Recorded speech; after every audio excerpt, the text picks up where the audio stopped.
একজন মহিলা খানসা রাদিয়াল্লাহু তাআলা আনহা তার নাম।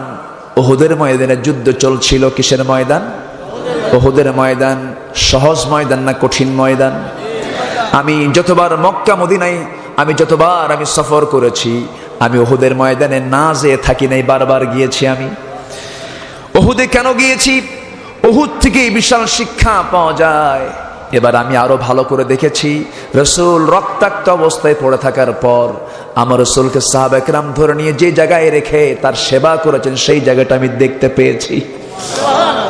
আমার ভাইয়েরা, কি কষ্ট রাসূলকে উহুদের ময়দানে কাফেররা দিয়েছিল। সে উহুদের ময়দান একটি বিশাল বড় শিক্ষার ময়দান।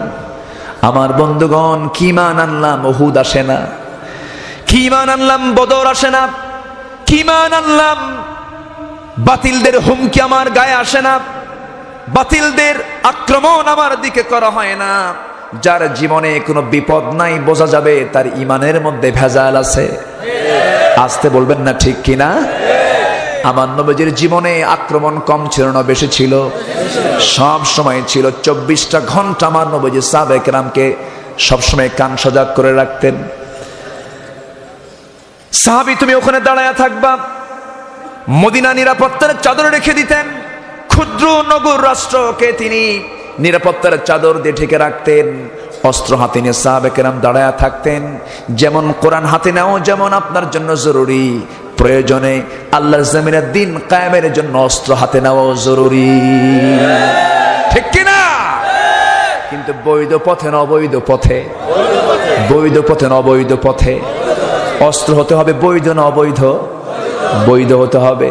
আবার ভুল বুঝবেন না, হুজুর আমাদের কাজকে অর্ডার দিয়ে গেছে, সামনে যা পাবা সব খাইয়া শেষ করো। উহুদের ময়দান রক্তাক্ত একটি ময়দান, কঠিন একটি ময়দান। আমার নবীজি মাঝে মাঝে তিনি উহুদে যেতেন। উহুদ যুদ্ধের পরেও গিয়ে কবরবাসীর সামনে গিয়ে দাঁড়াতেন। সেখানে কবর আছে না নাই? কবরবাসীর সামনে দাঁড়াতেন। 70 জন সাহাবী শহীদের নজরানা পেশ করে আজও ইতিহাসের সাক্ষী হয়ে তারা আছেন। আল্লাহু আকবার। আমার নবীজি বিশেষ করে কাঁদতেন বেশি তার চাচা আমির হামজার জন্য। সুবহানাল্লাহ। তিনি বেশি বেশি কাঁদতেন তার জন্য। কেন জানেন?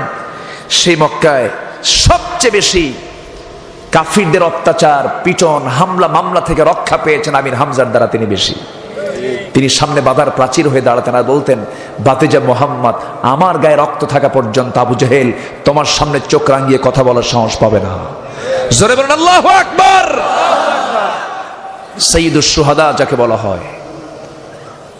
নবীজির চাচা বয়সে বড় একজন বুড়া মানুষ, বদরের প্রান্তরে তিনি একা 32 জন কাফেরকে জাহান্নামে পাঠিয়ে দিয়েছেন। 32 জন কাফেরকে তিনি একা অ্যাটাক করেছেন।